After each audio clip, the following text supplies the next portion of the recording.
मैं अपने प्रेस के साथियों का धन्यवाद देता हूं। ये शादी के कार्यक्रम में मैं शामिल होने आया था हमारी पार्टी के, और नेताजी से जुड़े हुए दोनों परिवार बहुत पुराने हैं। नेताजी ने जब से शुरुआत की होगी, दोनों परिवार लगातार नेताजी के साथ पार्टी को मजबूत बनाते रहे हैं। आज उनके ही परिवार में एक शादी के कार्यक्रम में मैं शामिल होने आया हूं। जहां तक मैनपुरी और आसपास का क्षेत्र है और जहां जहां मैं होकर के आ रहा हूं, इस बार भारतीय जनता पार्टी का 2027 के चुनाव में पता नहीं लगेगा। उनका सफाया होने जा रहा है, और उसी वजह से आप देखते होंगे जब सरकार के पास कोई अपनी उपलब्धि नहीं बचती है, अपनी नाकामी छिपाने के लिए नए नए कानून, नई नई घटनाएं करते हैं और कोशिश करते हैं कि जनता उसी में उलझ जाए। आज सुप्रीम कोर्ट पे हमें भरोसा है कि वक्फ बिल पर जो भावना से, जिस जन भावना से सुप्रीम कोर्ट सुन रहा है, हमें उम्मीद है भारत सरकार ने और खासकर भारतीय जनता पार्टी ने जो फैसले लिए सदन में, क्योंकि बहुमत है उनका, बहुमत पास तो कर लिया, लेकिन लोकतंत्र में हमें भरोसा है सुप्रीम कोर्ट पर कि वक्फ बिल में जो देश के मुसलमान भाई चाहते हैं उनके पक्ष में फैसला होगा।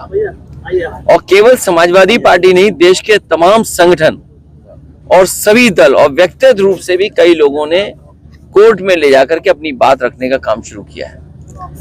जहां तक चुनाव है, ये जो दिखाई दे रहा है आपको, भारतीय जनता पार्टी घबराई हुई दिख रही है, क्योंकि इनके पास महंगाई का जवाब नहीं है। डीजल पेट्रोल महंगा हो गया, नौकरी रोजगार है नहीं। किसान जब अपनी फसल की कीमत मांग रहा है, और आप देखिए गेहूं कट रहा है पूरे उत्तर प्रदेश में।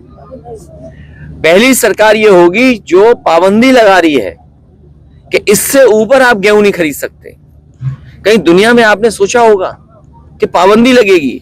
आप जो कंपटीशन होना चाहिए जिससे हमारे किसानों को कीमत अच्छी मिल जाती है, वो तो आड़तिया लोग लगे हुए थोड़ा बहुत प्रयास कर रहे हैं, कीमत मिल रही है किसान को। अगर सरकार चाहती तो इस समय गेहूं की कीमत सरकार चाहती तो और ज्यादा अच्छी मिलती किसान को। अंतर्गत व आड़तियों के माध्यम से बड़े बड़े सेठों पर ये गेहूं जा रहा है, और वही सेठ आम जनता को बिस्किट के माध्यम से, पैकेज आटा के माध्यम से, केक के माध्यम से आपको हमको महंगा खरीदने के लिए मजबूर कर रहे हैं। ये सरकार के फैसले, सरकार की नीतियां गलत हैं। नीतियां अगर सही होती, हमारे किसान को पैदावार की और अच्छी कीमत मिलती। अच्छा, क्या लगता है नीतियों से भटकाने और गुमराह करने के लिए धार्मिक मुद्दों का आधार बनाया जा रहा है? भारतीय जनता पार्टी जब कमजोर हो जाती है तो वो कम्युनल रास्ता अपनाती है। अयोध्या की हार के बाद पूरे देश ने देखा कि किस तरीके से भारतीय जनता पार्टी की कम्युनल पॉलिटिक्स खत्म हुई है। ये जितना भी वक्फ बिल लाया जा रहा है, और खासकर अल्पसंख्यकों पर अन्याय हो रहा है, अभी तक तो ये मुसलमान भाइयों पे कर रहे थे अन्याय।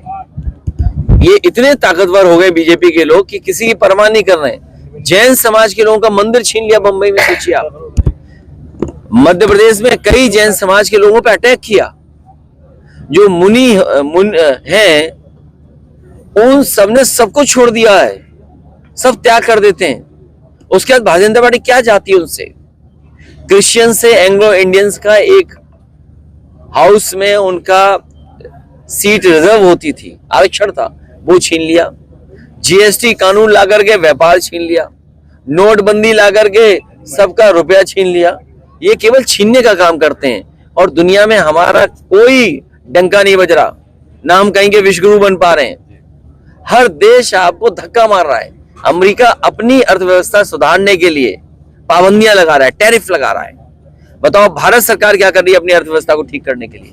अपने किसानों की भलाई के लिए सरकार क्या कर रही है?